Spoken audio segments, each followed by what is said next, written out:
여러분, 태어나서 내내 자란 곳이 있어요. 그곳을 떠난 경험은 우리에게 대부분에게 아마 있을 거라고 생각이 되는데, 태어나서 내내 자랐던 곳을 떠난다는 것은 우리들에게 어떤 느낌일까요? 저는 태어나서 결혼할 때까지 한번 쭉 쉬어보니까 한 13번 정도 이사를 했는데, 제가 25살에 결혼했으니까 많이 이사한 편이죠. 그래서 몸을 의지해서 살던 곳을 떠나는 경우에 대부분의 경우에 제가 더 나은 공간으로 더 익숙한 환경으로 간 것이 아니었기 때문에 그 떠남에는 항상 쓸쓸함, 서러움, 외로움, 무기력해짐 이런 비슷한 단어들이 조합된 어떤 느낌이 있었던 것 같습니다. 모든 종류의 떠남에는 찢어짐이 있어요. 부부가 서로를 떠나면 찢어지는 거죠. 왜냐하면 연합한다고 할 때 그 연합은 창호지를 풀로 붙이는 거죠. 붙는 순간 거기에 화학적 융화가 일어나서 찢어지지 분리되기 어렵습니다. 물에 넣으면 녹죠. 근데 여러분, 내가 어떤 문화적 환경, 사회문화적 환경과도 소통을 하고 그 환경이 내 세포에, 내 몸에 새겨지게 되기 때문에 그곳으로부터 떠난다는 것은 뭔가 뜯겨져 나가는 거거든요. 그래서 여러분, 여러 가지로 5년, 10년, 20년 다녔던 교회를 떠나서 불가피하게 다른 곳으로 가야만 했던 경험이 있는 분들은 그 고통이 어떤 고통일지를 능히 짐작할 수 있습니다. 근데 여러분, 야곱은 이제 태어나서 내내 자란 어린 시절, 유소년기, 청소년, 청년기 초반까지 자랐던 그 환경으로부터 이제 떠나가는 상황이 됐어요. 모든 결정적인 기억들을 고스란히 담고 있는 공간으로부터, 평생 자기 존재의 보금자리였던 엄마 품으로부터 이제 떠나야만 하는 상황인데, 그것도 급하게 도망치듯 떠나야 되는 상황에 이제 다다랐습니다. 물론 여러분, 떠남에는 고통이 있지만 그 떠남이 우리에게 주는 고통의 크기는 목적지가 무엇이냐에 따라서 달라지죠. 그러니까 떠나서 군대 가는 것과 떠나서 여행 가는 것은 굉장히 다르죠. 그래서 떠남의 고통은 목적지가 어디냐에 따라서 다른 건데, 야곱의 경우에는 목적지가 광야예요. 광야, 막막한 광야. 그리고 광야를 지나 도착하는 그곳도 한 번도 가본 적이 없고, 외가 식구들이 어떨지 모르겠고, 낯설고 평생 처음 봤던, 그리고 자기는 거기에 빌붙어 살아야 되는, 머슴같이 살아야 될지도 모르는, 실제로 머슴처럼 거기서 살았죠.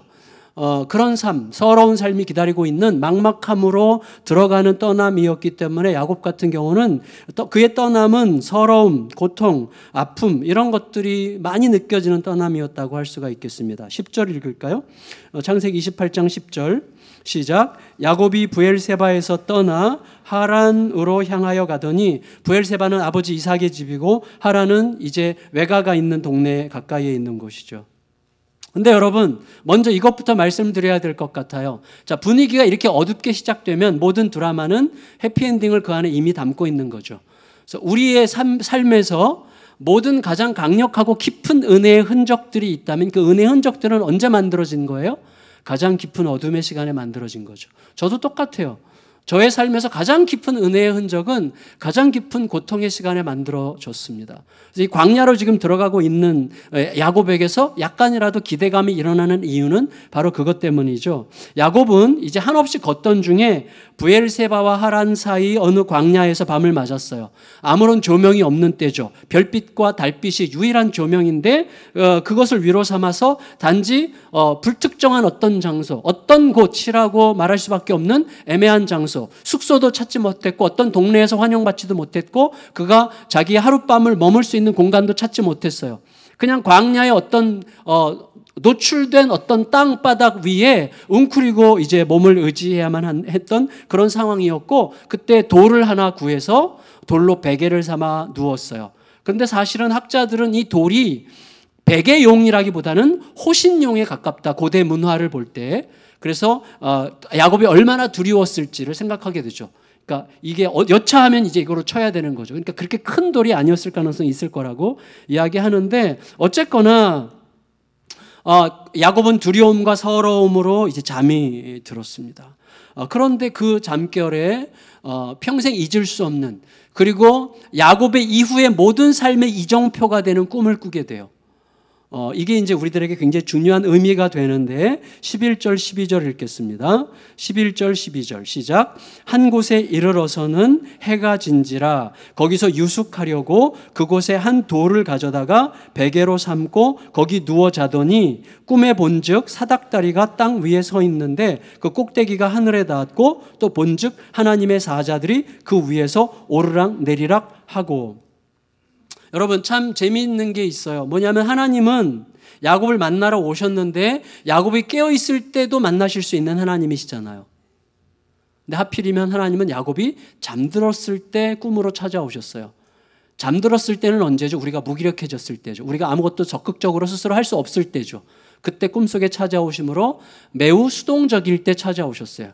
야곱이 다른 어떤 생각을 하지 않고 오히려 하나님의 음성을 일방적으로 들어야만 하는 잠자는 꿈속에 찾아오신 거죠. 굉장히 의미가 있다고 생각이 됩니다. 하나님의 말씀은 우리가 뭔가를 찾으려고라기보다도 우리가 하나님을 기다릴 수밖에 없는 때에 임하게 되는 거죠. 여러분 생각해 보시면 야곱에게 있어서 지금 깨어있는 시간은 두려움의 시간이고 불안의 시간이고 지독한 외로움의 시간입니다. 깨어있는 동안은. 그런데 지금 오히려 꿈속에서 든든하고 안전한 따뜻한 하나님과 만나는 시간을 보내게 됩니다. 이때 결정적으로 중요한 게 뭐냐면 이거예요. 여러분 꿈속에서 눈 감은 채 듣게 된 하나님의 말씀이 이후로 눈 뜨고 살아가는 현실을 지배한다는 거예요. 우리에게 이거를 꼭 마음에 담아두세요. 눈 감고 꿈속에서 들은 하나님의 말씀이 우리는 세상은 그렇게 생각해. 우리에게 말씀을 쫓는다, 신앙생활대로 한다. 요번에 하여튼 그런 거 있더라고요. 제가 지금 말하려다가 이거 말하면 안 되는 거를 말할 뻔해서 큰일 날 뻔했는데 죄송해요. 그런데 중요한 건 뭐냐면 나쁜 말이어서가 아니라 나중에 들어야만 하는 말씀이기 때문에 그런데 자 중요한 건 뭐냐면 이거예요. 세상은 우리가 말씀을 따라 살아간다, 은혜를 따라 살아간다, 하나님의 뜻을 따라 살아간다는 것을 마치 꿈꾸는 이야기처럼 느껴요. 거기에 뭐가 있다고, 거기 너 꿈꾸냐? 이런 식의 태도로 대한단 말이죠. 그런데 실제로 우리의 삶을 가만히 들여다보면 오늘의 저는 무엇을 기준으로 살아가고 있느냐 하면 10여 년 전에 눈 감고 기도할 때 주신 말씀, 떠나 개척해라. 그 말씀, 내가 너와 함께 할 거고 책임질 거야. 그 말씀 붙들고 지금도 사는 거예요. 그러니까 눈 감은 상태에서 꿈속에서 들은 그 말씀이, 기도 중에 들은 그 말씀이 이후에 모든 삶을 실제로 끌어가고 그 끌어가는 과정에서 삶이라는 게 형성이 되는 거예요. 이게 놀라운 거예요. 여러분, 매우 추상적이고 꿈 같은 빛이 있으라 말이 됩니까? 근데 빛이 있었어요. 그게 하나님의 역사예요. 하나님께서 우리에게 말씀을 주실 때 그 말씀이 현실이 되는 과정이 우리 그리스도인들의 삶이에요. 이게 위대한 거죠.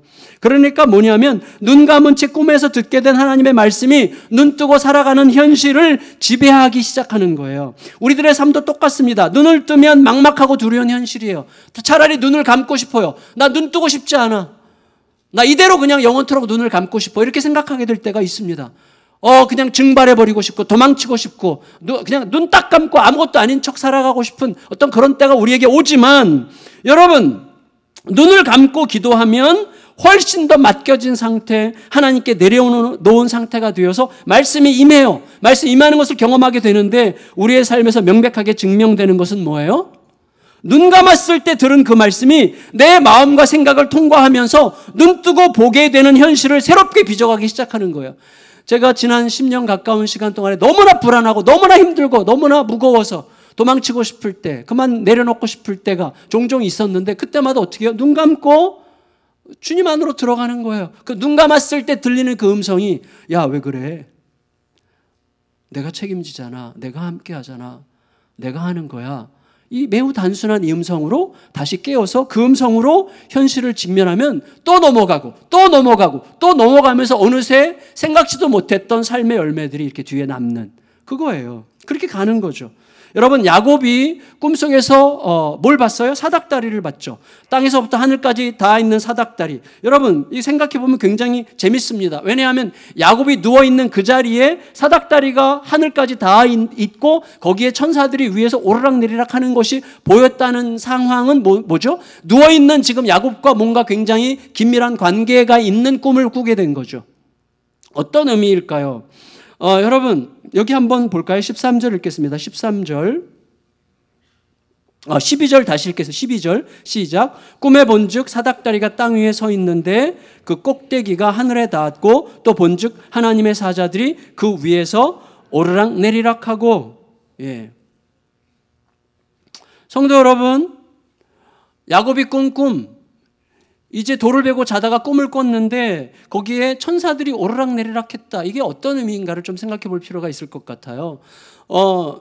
고대 유대인들은 보통 어떤 특정한 지역을 총괄하고 지역을 담당하는 천사들이 있었다고 믿고 있었어요. 그리고 특별히 그 고대 유대인들의 전해져 내려오는 전설에 따르면 이 구절, 야곱의 이 구절을 이렇게 이해했다고 해요. 제가 신학대학원 다닐 때 아주 세계적인 신학자가 그때 그 학교에서 가르쳤었는데 그분 강의를 다 들었어요. 참 유익했었는데 그분한테 제가 배운 건데 그분은 이렇게 해석하셨어요. 고대 유대인들은 이 구절을 보고 천사들이 너무나 궁금해서 야곱의 얼굴을 보려고 너무나 궁금해가지고 설레발치는 모습이라는 거예요. 그래서 야, 네가 가봐. 내가 먼저 갈게. 뭐 이러면서 막 서로 오르락내리락 한다는 거예요. 왜냐하면 어떻게 저런 인간을 하나님은 아들 삼으셨을까? 그래서 하나님께서 아들 삼으신 그 아들의 얼굴을 보고 싶어가지고 막 오르락내리락 했다는 거예요. 만일에 그렇게 고대 유대인들이 그렇게 이해했다는 것이 사실이라면 예수님도 그 말씀을 알고 계셨던 게 분명하죠.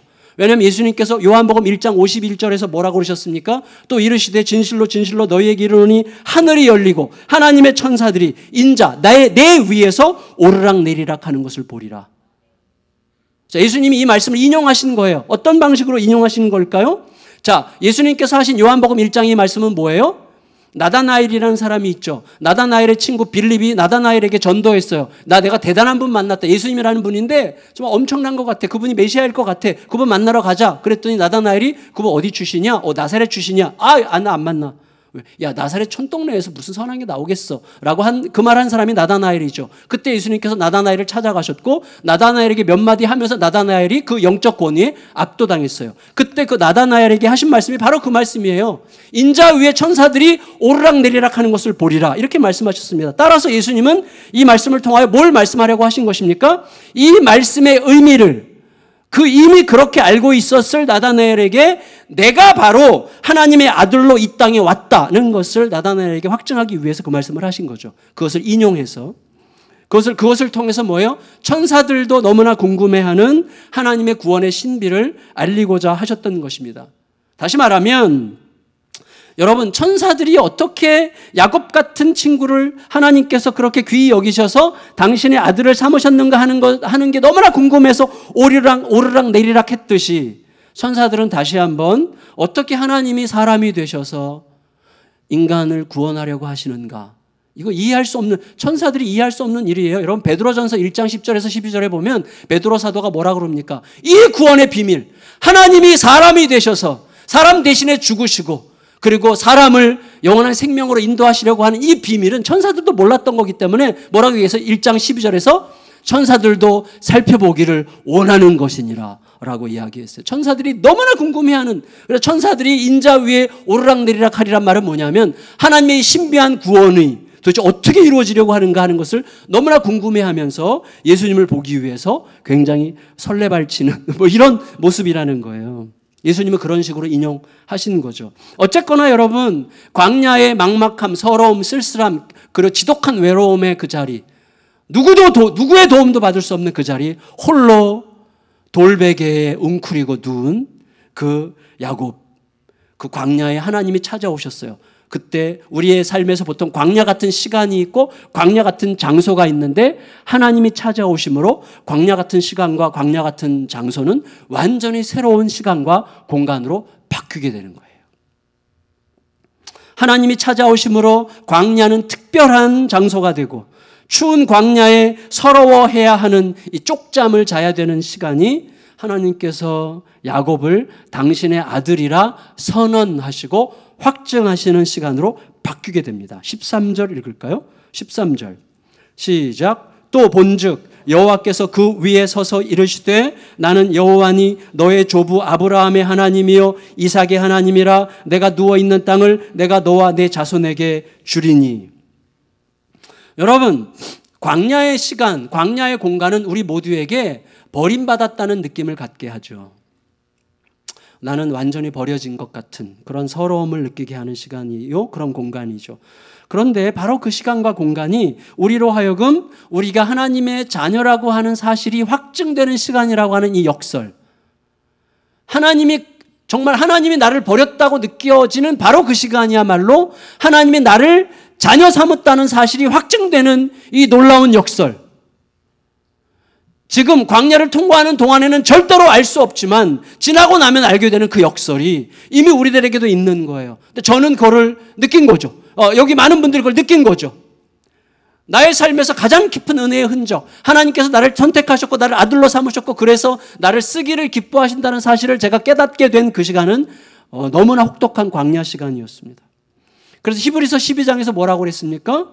주님께서 누군가를 징계하셔, 누군가를 광야로 모세요. 누구를? 그 사랑하시는 자를. 그렇게 얘기했어요. 그가 받아들이시는 아들마다 채찍질하시느니라. 이렇게 얘기했어요. 히브리서에서 초대교회에서 고난당하는 성도들이 광야에서 더 이상 찾을 길이 없고 희망이 없다고 느끼고 포기하고 싶고 그리스도를 믿는 신앙에서부터 벗어나고 싶은, 버리고 싶은 그런 상황 속에 있는 그들을 향해서 아니야, 너희의 이 지금의 광야는 너희가 하나님의 아들, 딸임이 확증되는 시간이라는 것을 믿고 기다려라 라고 이야기한 거죠. 그리고 히브리서 12장 8절은 뭐라 그랬습니까? 징계는 다 받는 것이지만 너희에게 만일에 광야가 없다면, 징계가 없다면 사생자요 친아들이 아니니라, 이렇게 얘기했어요. 여러분, 광야에서 야곱을 만나러 오신 하나님은 보통 하나님을 묘사할 때 하나님은 보좌에 앉아 계십니다. 그런데 하나님은 서 계셨어요. 우리가 조금 아까 읽었죠? 13절에서 또 본즉 여호와께서 그 위에 서서 이르시되 그랬어요. 여러분, 광야에서 나타나신 하나님은 서 계셨습니다. 긴급하거나 매우 중요한 상황이죠. 서 있다는 것은. 우리가 알듯이 스데반이 예수님을 증거하다가 돌에 맞아 죽을 때에 예수님이 하늘을 봤을 때 하늘에서 보인 예수님은 하나님 보좌 우편에 서 계셨어요. 그건 무슨 뜻이죠? 여러분, 가장 중요한 것을 말씀하기 위해서죠. 하나님께 서 계신다는 건 뭐예요? 야, 힘내! 내가 여기 있어! 나는 너 편이야! 이거 말하기 위해서 서 계신 거예요. 여러분, 우리가 언제 섭니까? 그에게 정말 중요한 이야기를 해주고 싶을 때 얘기하는 거죠. 하나님께서 13절에서 뭐라고 그러셨어요? 나는 너의 할아버지 아브라함의 하나님이요 너의 아버지 이삭의 하나님이다. 이 말씀 왜 야곱에게 하세요? 나는 너의 하나님이기도 해. 너를 이제 내 아들로 삼을 거야. 이 말씀 하시는 거죠. 여러분, 이제 사방이 두려움으로 꽉 찬 낯설고 어두운 세상이에요. 내가 무슨 일을 만날지 모르는 굉장한 두려움이 나를 사로잡고 있고요. 으스스해요. 너무나 두려워요. 너무나 힘들어요. 서러워요. 어쩔 줄 모르겠어요. 그때 그 땅의 지배자, 그 땅의 완전한 지배자가 나를 찾아와서 한마디 딱 하는 거예요. 너였어? 너였구나. 야, 니네 아버지랑 나랑 완전 친구야. 넌 완전히 내 아들이야. 라고 말하면 끝난 거예요. 그건 이제 다 된 거죠. 딱 그 상황이죠. 그런데 광야가 그렇다면 그렇지 않을 곳이 있느냐는 거예요. 여러분, 우리가 지금 광야 같은 너무나 힘든, 너무나 슬픈, 여기가 좀 더운 것 같아요. 좀 꺼주세요. 그런 시간을 만난다고 할지라도요, 그 시간에서 하나님은 그 시간을 우리가 당신의 아들로 딸로 선포되는 시간으로 바꾸시는 것이죠. 여러분, 야곱의 아버지가 되신 하나님은 이제 야곱에게도 아브라함에게 주셨던, 이삭에게 주셨던 약속과 똑같이 땅과 자손을 약속하세요. 그런데 표현이 독특해요. 뭐라고 얘기하셨는가 하면 13절 뒷부분에 뭐라 그랬어요? 13절 마지막 부분에 너가 누워있는 땅을 내가 너와 너의 자손에게 주리니. 이 땅을 내가 너에게 주리니라고 말씀하셔도 되는데 너가 누워있는 땅을, 그러니까 지금 야곱은 누워있어요. 근데 이게 왜 의미 있습니까? 하나님은 서 계시잖아요. 누워있는 야곱과 서 계신 하나님이 의도적으로 대조되고 있어요. 이게 굉장히 의미 있게 느껴지는 거죠. 예, 여러분, 야곱이 왜 누웠죠? 자려고 누웠죠. 온종일 걸은 후에 밤길을 만나서 지치고 피곤해서 자려고 누웠습니다. 맞아요. 그런데 그 이상인 것 같아요. 여러분, 사람은 두렵거나 불안하거나 삶의 의미를 찾기 어렵거나 하면 눕습니다. 삶의 목적과 생기를 잃으면 눕습니다. 왜 살아야 되는지 모르면 눕습니다. 우리 막내딸이 늘 자빠져 있는 것처럼 이게 왜 살아야 되는지, 내 인생의 목적이 뭔지 잘 모르면 눕게 되는 거예요. 여러분, 이 야곱은 분명히 아버지를 통하여 땅과 자손의 약속이 너에게도 갈 거야라는 말씀을 들었지만 그거 너무나 먼 이야기예요. 너무나 추상적이에요. 자기 가슴으로 들어오지 않았어요. 그러니까 지금 두렵기만 하고 서럽기만 하고 불안하기만 한 거예요. 그러니까 누워있는 거죠. 근데 말씀하시는 하나님은 서 계세요. 서 계신 하나님이 누워있는 야곱에게 말씀하십니다. 따라서 하나님의 말씀을 우리는 이런 식으로 이해할 수 있는 거예요. 내가 너의 할아버지와 아버지를 통해 약속했던 그 땅이 너에게 주어지기까지 너는 무수하게 불신하고 의심하여 눕게 될 거다. 하지만 기억해라. 나는 언제나 여기에 서 있다. 그렇게 말씀하시는 거죠. 나는 일어서서 너에게 말할 것이고 결국은 서 있는 내가 그 땅을 너와 너의 자손에게 주고야 말 것이다. 하나님의 의지를 선언하시는 거예요. 서서 말씀하시죠. 여러분, 그렇게 말씀하시는 하나님은요, 정말 하나님이 너무 좋은 게 하나님은 우리에게 너무나 상황화되세요. 그러니까 하나님의 규격을 딱 정해놓고 여기에 딱딱 맞게 하지 않으세요. 예수님께서 그렇게 말씀하시잖아요. 많이 받은 자에게 많이 구할 것이요. 하나님은요, 우리 모두에게 똑같은 거 구하지 않습니다. 제가 만일에 여러분보다 훨씬 더 많은 것을 받았다면 저에게 훨씬 더 많은 것을 요구하실 거예요. 그러니까 웬만하면 목사가 되지 않으시기를 축복합니다.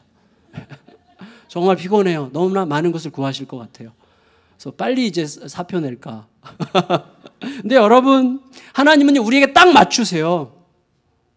그래서 보세요.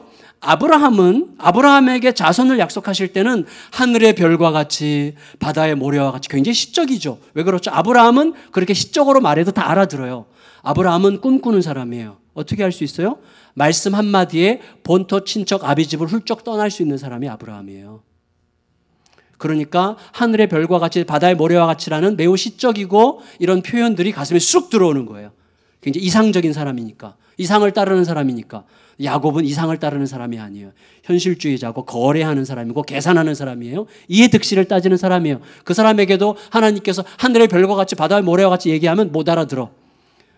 이거 내 약속 아니야. 이렇게 생각하는 거예요. 그러니까 하나님께서 어떻게 말씀하십니까? 너가 누운 그 땅의 티끌처럼 많은 자손을 주겠다. 이렇게 말씀하세요. 너가 지금 등으로 느끼고 있는 그 땅의 티끌같이 많은 자손을 주겠다라고 하나님께서 약속하시죠. 14절 15절 읽겠습니다.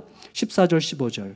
13절부터 15절까지 다시 읽을게요. 13, 14, 15절 시작. 또 본즉 여호와께서 그 위에 서서 이르시되 나는 여호와니 너의 조부 아브라함의 하나님이요 이삭의 하나님이라. 내가 누워있는 땅을 내가 너와 내 자손에게 주리니 내 자손이 땅의 티끌같이 되어서 내가 서쪽과 동쪽과 북쪽과 남쪽으로 퍼져나갈지며 땅의 모든 족속이 너와 내 자손으로 말미암아 복을 받으리라. 내가 너와 함께 있어 내가 너와 어디로 가든지 너를 지키며 너를 이끌어 이 땅으로 돌아오게 할지라. 내가 내게 허락한 것을 다 이루기까지 너를 떠나지 아니하리라 하신지라.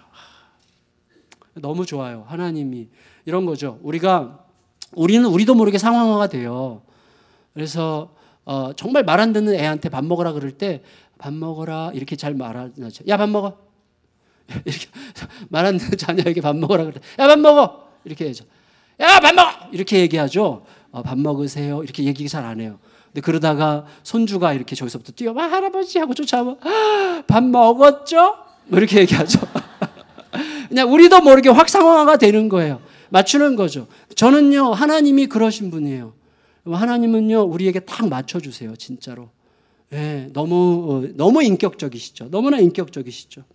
근데 그 안에 내용은 본질은 똑같아요. 그렇게 만나시지만 그 안에서 주시는 약속은 동일하죠. 예, 너무나 위대하고 감격스러운 약속이죠. 하나님께서 지금 뭐라고 말씀하셨습니까? 전능하신 창조주 하나님께서 너가 어딜 가든지 지킬 거고 내가 너와 끝까지 함께 할 거고 너가 어떤 상황 속에 있든지 너가 어디에 있든지 상관없이 내가 반드시 너를 끌어내어서 약속의 땅을 내가 준 이 약속의 땅으로 귀향시킬 거야. 이 귀향의 약속. 우리 모두는 귀향의 소망 중에 살아가는 사람들이잖아요. 귀향의 약속. 귀향이 뭐예요? 가장 편안하고 가장 안전하고 안식하고 쉴 수 있는 그 상태죠. 우리 그 상태를 향하여 지금 여행하고 있는 거죠. 결국 그 땅은 있잖아요. 예수님께서 너희는 마음에 근심하지 말라. 하나님을 믿으니 또 나를 믿으라. 내가 너희를 위해서 집 예비하러 가는 거야. 그게 귀향이 우리가 귀향할 그곳을 마음에 품고 가는 거예요.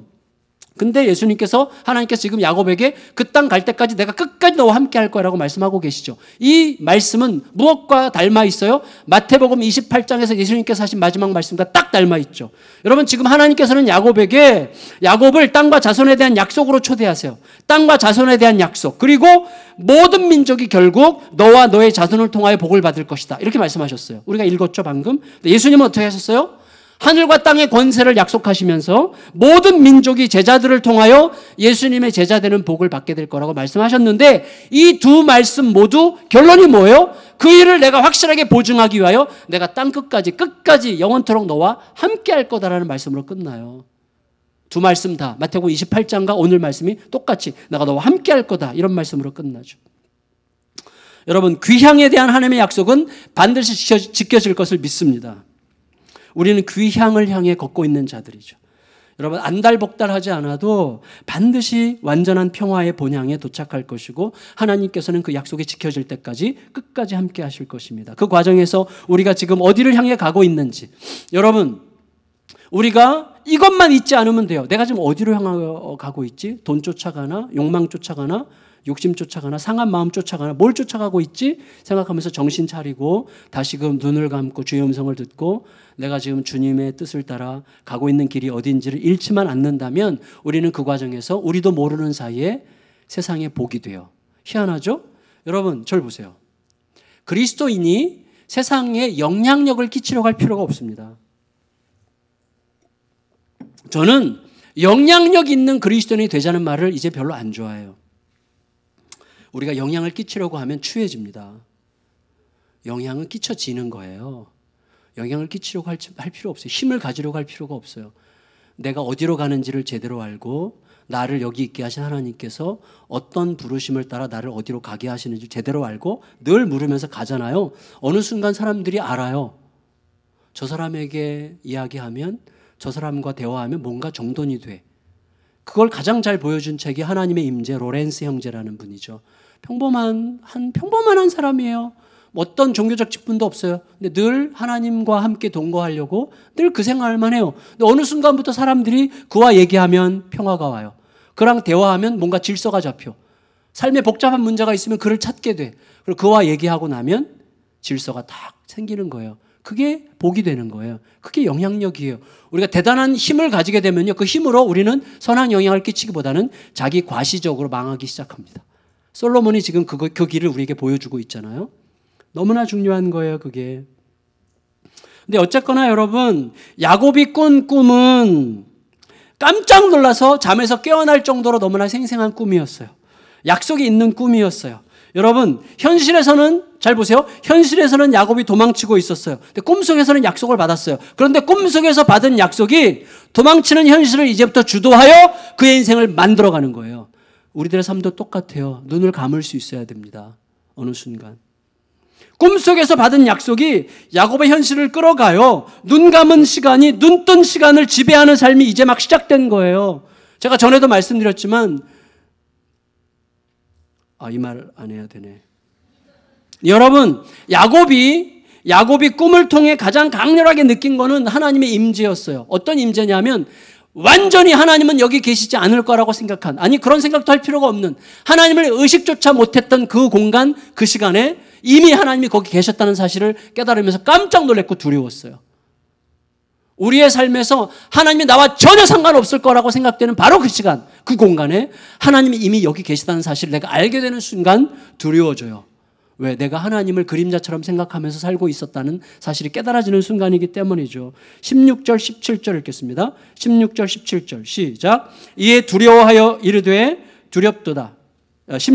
죄송합니다. 16절 17절 시작. 야곱이 잠이 깨어 이르되 여호와께서 과연 여기 계시거늘 내가 알지 못하였도다. 이에 두려워하여 이르되 두렵도다 이것이요 이것은 다름 아닌 하나님의 집이요 이는 하늘의 문이로다 그랬어요. 여러분, 하나님과 완전히 동떨어져 있는 것 같은 상황, 그런 장소, 그런 시간이 실제로는 하늘의 문을 통해 하나님께로 들어가는 하나님의 집일 수 있다고 하는 이 신비에서 솟구치는 두려움이 있었어요. 내가 암흑의 어두움에 완전히 삼켜진 것 같아서 하나님의 존재를 절대로 느낄 수 없다고 생각하는 바로 그 자리에 하나님께서 이미 함께 계시다는 사실이 깨달아진 거예요. 그래서 그때 자연스럽게 솟아오르는 반응이 뭐였어요? 예배였습니다. 예배. 여러분, 예배는 뭐죠? 예배는 여러 가지로 설명할 수 있는데 저는 오늘 본문을 통해서 예배를 이렇게 정의해 봤어요. 예배는 하나님의 크심이 내 작은 심장을 움직일 때 나타나는 자연스러운 반응이에요. 자, 우리의 심장은 우리의 존재를 상징하는데 우리의 심장은요 많이 위축되어 있어요.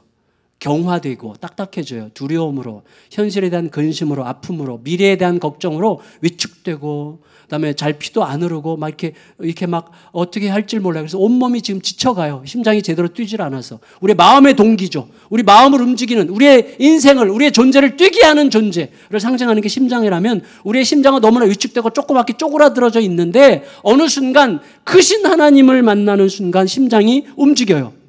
크신 하나님을 만날 때 심장이 떨릴 때 나오는 게 예배죠. 여러분, 어떤 거예요? 지금 야곱은 누워 있어요. 땅에 초라하게 누워 희망 없는 상태로 누워 있어요. 땅에 누워 있는 초라한 나 그리고 하늘에 서 계신 크신 하나님, 그 사이에 무한한 격차를 인식할 때 예배가 솟구치는 거예요. 그래서 여러분, 내가 지금 잘하고 있고 대단히 훌륭한 존재고 나같이 이렇게 신앙생활 잘하는 사람은 없어 라는 생각을 하는 사람은 예배가 나오지 않아요.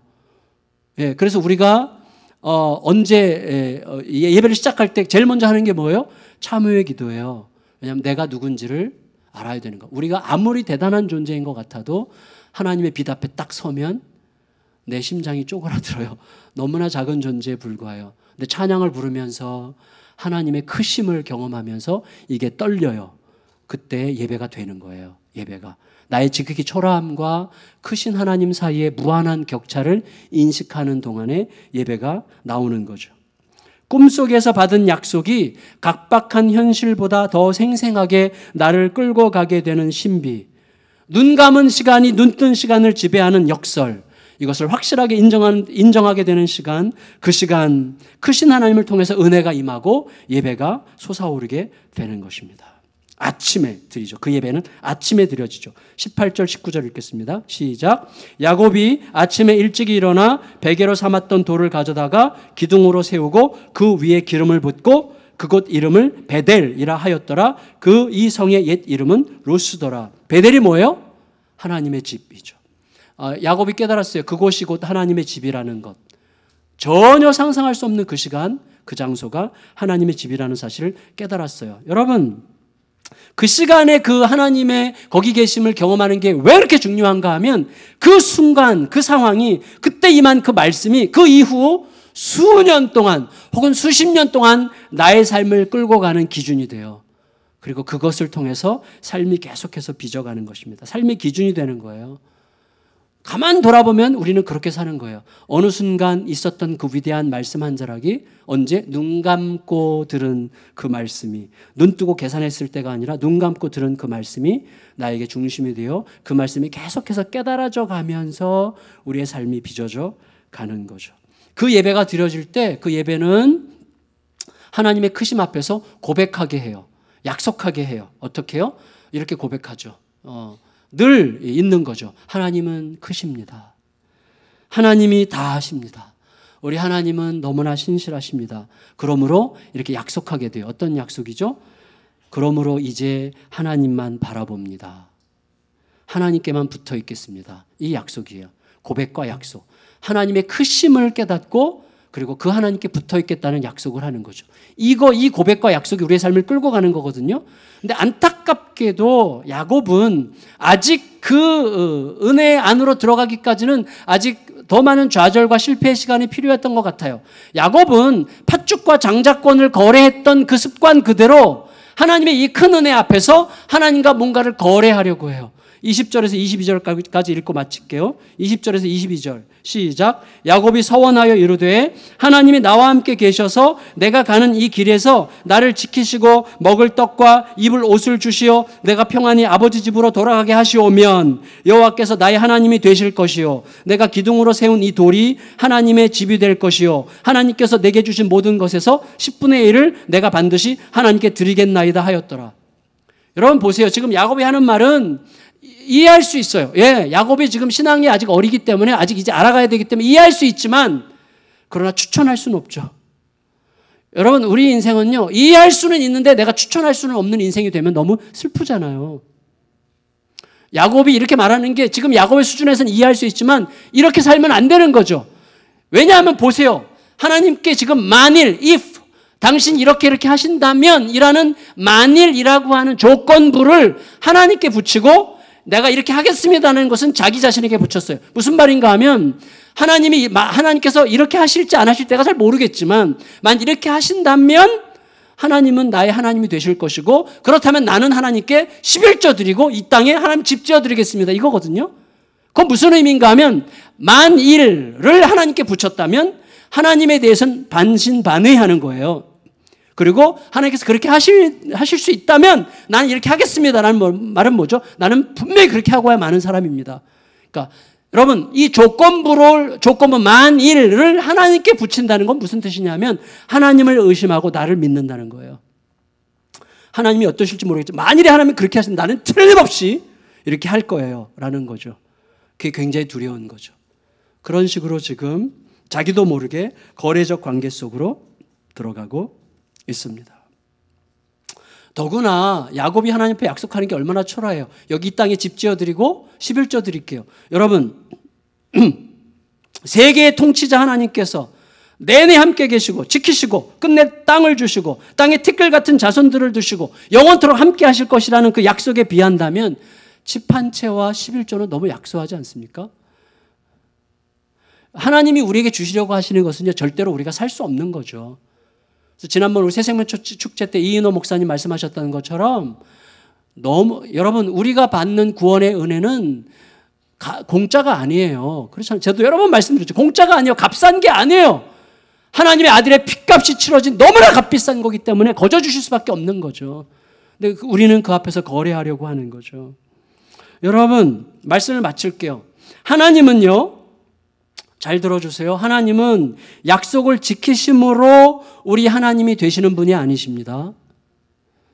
하나님은 우리에게 약속을 지키심으로 우리 하나님이 되시는 게 아니라 우리 하나님이시기 때문에 약속을 지키시는 분이세요. 나는 하나님이 원하시는 것을 행함으로 비로소 하나님의 아들이 되는 게 아니고 이미 하나님의 아들로 선택받았기 때문에 하나님이 원하시는 것을 행하게 되는 자가 되는 거예요. 따라서 하나님과 우리 사이에는요 어떤 행동 너가 이렇게 하면 하나님께서 이렇게 하시면 이라는 행동이 있기 전에 존재가 먼저 있어요. 먼저 받으셨기 때문에 여기에 합당하게 행하라 하세요.